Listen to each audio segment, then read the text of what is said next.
আজি এটা গুৰুত্বপূৰ্ণ সম্প্ৰসাৰণ হ'ল ইয়াৰ পৰা আপোনালোকে কি ধৰণে কি আশা কৰিছে পৰৱৰ্তী সময়ত? মই হাগ্ৰামা মহিলাৰী BPF দলৰ সভাপতি তেখেত BTC নিৰ্বাচনত বিজয়ী হোৱাৰ সময়তে মই আপোনালোকক কৈছিলোঁ যে আমি BPF দলক NDA লৈ স্বাগতম জনাম আৰু সময় পাৰ হোৱাৰ লগে লগে আপোনালোকে নিজেই গম পাব যে কেনেকৈ আমি সকলোৱে লগ হৈ বড়ো ভূমিৰ শান্তি আৰু সমন্বয়ৰ বাবে কাম কৰিম।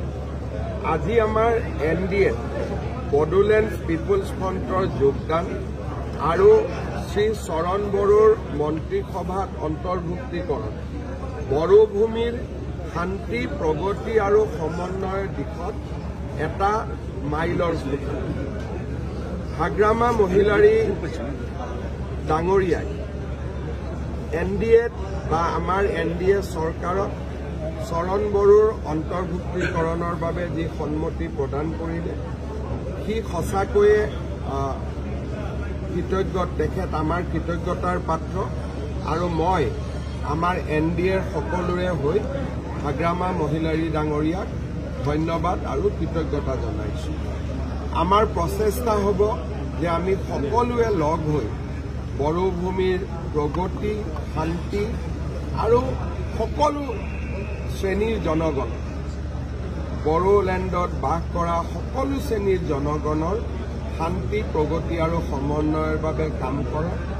অহা 2 এদিনতে BTCৰ নৱনিৰ্বাচিত EM সকলৰ লগত আমাৰ মন্ত্ৰীসভাৰো বৈঠক হ'ব আৰু আমি সকলো প্ৰকাৰে BTCৰ উন্নয়নৰ বাবে আমি BPFৰ চৰকাৰখনক সহযোগিতা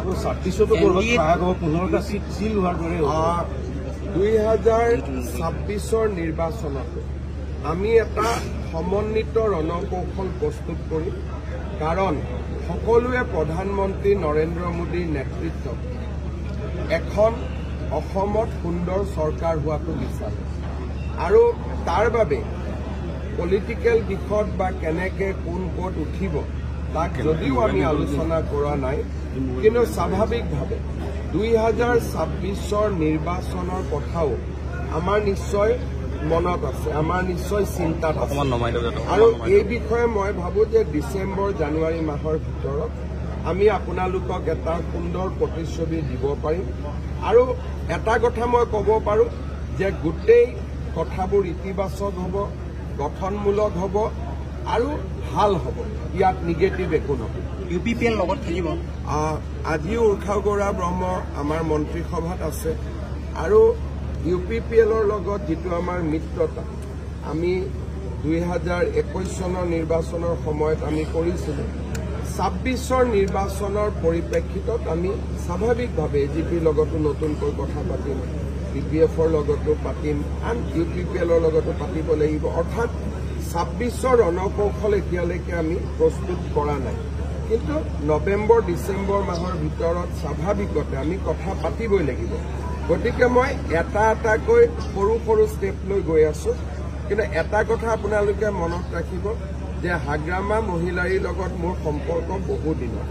2021 চনত কিবা এটা কথাৰ কাৰণে অকণমান এটা গেপ হৈছিলে কিন্তু ঠিক তাৰ 3 মাহ পিছতে 2021 চনৰ মই মুখ্যমন্ত্ৰী হ'লোঁ মে' মাহত, ছেপ্টেম্বৰ অক্টোবৰ মাহত আমি আকৌ লগ হ'লোঁ, কথা পাতিলোঁ, তেওঁলোকে আমাক সমৰ্থন কৰিলে আৰু যোৱা 4.5 বছৰ চৰকাৰ চলোৱাত BPFে ফ্ল'ৰ কোঅৰ্ডিনেশ্যনৰ জৰিয়তে আমাক সদায় সহায় কৰি আহিছিলে।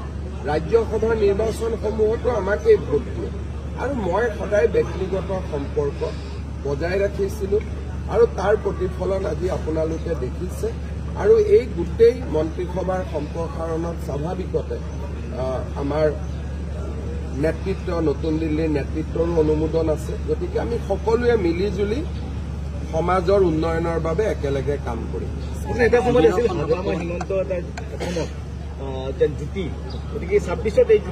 হাগ্ৰামা আৰু মোৰ সম্পৰ্ক বহুত নিবিড় সম্পৰ্ক, ব্যক্তিগত সম্পৰ্ক কিন্তু পলিটিক্সটো বেলেগ। এতিয়া লাহে লাহে আমি যিহেতু বহুত দিন আমি বেলেগে বেলেগে আছিলোঁ লাহে লাহে এতিয়া এইবিলাক আমি ব্লক বাই ব্লক ৰিবিল্ড কৰি গৈ থাকিব লাগিব আৰু মই ভাবো যে সকলো কথাই পজিটিভ হ'ব, ইতিবাচক।